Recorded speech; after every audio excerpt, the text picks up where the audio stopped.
안녕하세요. 오늘은 제가 포트폴리오에 금을 편입하게 된 이유를 솔직하게 이야기해 보려고 합니다.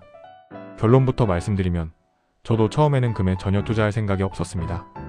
아마 많은 분들이 그러실 거예요. 금이 뭘 만들어내는 것도 아니고 배당도 없는데 왜 사냐는 생각이죠. 그 생각 사실 세계 최고의 투자자도 했습니다. 워런 버핏은 금에 대해 아주 명확한 입장을 오랫동안 유지해왔습니다. 버핏의 논리는 일관됩니다. 금은 배당도 없고 이익도 창출하지 않으며 오로지 다른 누군가가 더 높은 가격에 사줄 것이라는 믿음에 의존한다는 것입니다. 저도 처음에는 그냥 주식만 투자했습니다. 그 후 자산 배분에 대해 공부를 하면서 금을 포트폴리오에 편입을 조금 했습니다. 그리고 2022년이라는 아주 특별한 한 해를 경험하게 됩니다. 2022년을 기억하시나요? 2022년은 미국 연방준비제도가 오랜만에 가장 공격적인 금리 인상을 단행한 해입니다. 3월에 첫 금리 인상을 시작해서 연간 무려 4.25%포인트를 올렸고 2023년 7월까지 금리 인상이 이어지면서 미국 기준금리는 4.5%를 넘겼습니다. 그 결과 자산시장은 어떻게 됐을까요? 화면에 보시는 것처럼 2022년 한 해 동안 S&P 500은 약 마이너스 15%를 기록했습니다. 2022년 상반기 기준으로 1970년 이후 가장 최악의 상반기 성적이라는 말이 나올 정도였어요. 한국 코스피는 더 심했습니다.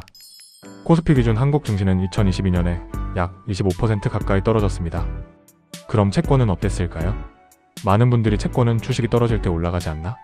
하실 수 있는데요. 2022년은 달랐습니다. 금리가 폭등하면서 채권 가격은 동반 폭락했거든요. 미국 채권 시장을 대표하는 에이지즈, 미국 종합채권 ETF 기준으로도 2022년 수익률은 약 마이너스 13%를 기록했습니다. 주식과 채권이 동시에 떨어지는 이른바 전통적인 분산 투자의 실패 사례가 된 해입니다. 그러면 금은요? 금은 2022년에 달러 기준으로 거의 0%에 가까운 사실상 보합 수준을 유지했습니다. 주식 가격이 떨어지고 채권 가격도 떨어지는 상황에서 금은 거의 제자리를 지켰다는 겁니다. 그리고 2023년 7월 금리 인상 시기가 끝날 때에는 금의 수익률이 돋보입니다. 이게 바로 제가 금을 다르게 보기 시작한 계기입니다. 버핏의 말이 틀린 게 아닙니다.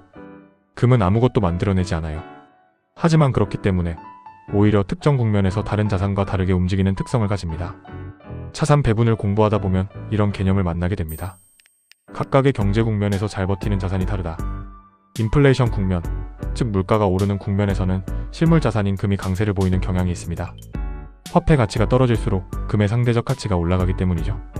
반대로 디플레이션이나 심한 경기 침체 국면에서는 안전자산 수요가 늘면서 금이 다시 주목받기도 합니다. 물론 금이 항상 오르는 건 아닙니다.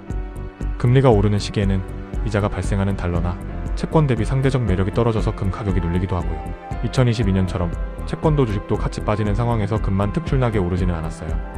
다만 그때 금은 폭락하지 않았습니다. 그게 포인트입니다. 가치 투자가 옳다는 것에는 저도 동의합니다.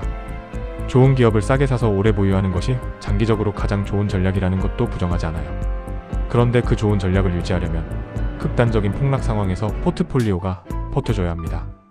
30에서 40% 손실을 보면 멘탈이 흔들리고 결국 저점에 팔게 되거든요. 금은 그 완충제 역할을 합니다.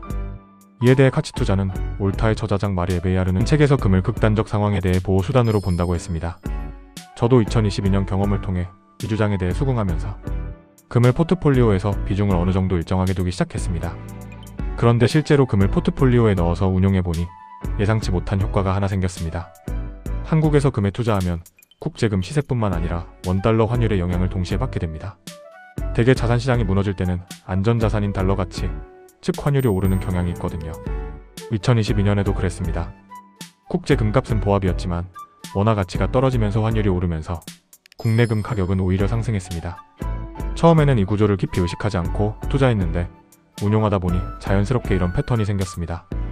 포트폴리오에서 금의 비중이 목표치를 초과하게 되면 리밸런싱 차원에서 일부를 매도하게 되더라고요. 환율과 금값이 최고조일 때 저절로 비싸게 파는 구조가 된 겁니다. 반대로 금 가격이 내려가거나 국내 가격이 국제 시세보다 상대적으로 쌀 때는 금의 비중이 목표치 아래로 내려갑니다. 그러면 리밸런싱 차원에서 추가 매수를 하게 됩니다. 쌀 때 사게 되는 거죠. 의도하지 않았는데 포트폴리오 비중을 유지하는 과정 자체가 저절로 저가 매수, 고가 매도가 되는 구조가 만들어진 겁니다. 이게 목표 비중 리밸런싱의 힘이기도 하고요.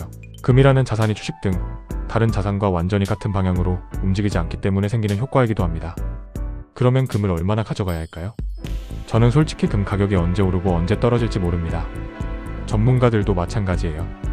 금리가 내려가면 금이 오른다는 이야기도 있고, 달러가 약해지면 금이 강해진다는 이야기도 있고, 지정학적 불안이 커지면 안전자산 수요로 금이 오른다고도 합니다. 맞는 이야기이긴 한데 그 타이밍을 정확히 맞추는 건 저도 전문가도 어렵습니다. 그래서 저는 그냥 전체 자산의 8에서 10% 수준만 금으로 가져갑니다.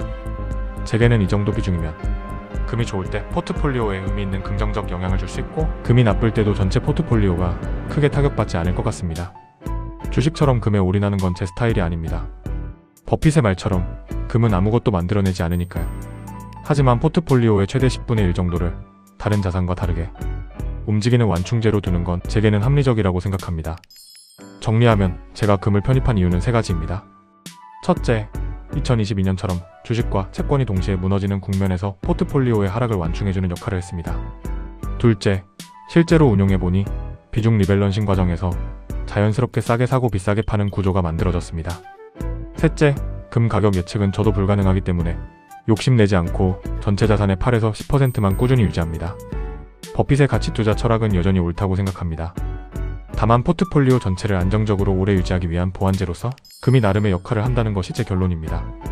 이 영상은 투자 권유가 아니며 제 개인적인 경험과 견해임을 다시 한번 말씀드립니다. 시청해주셔서 감사합니다.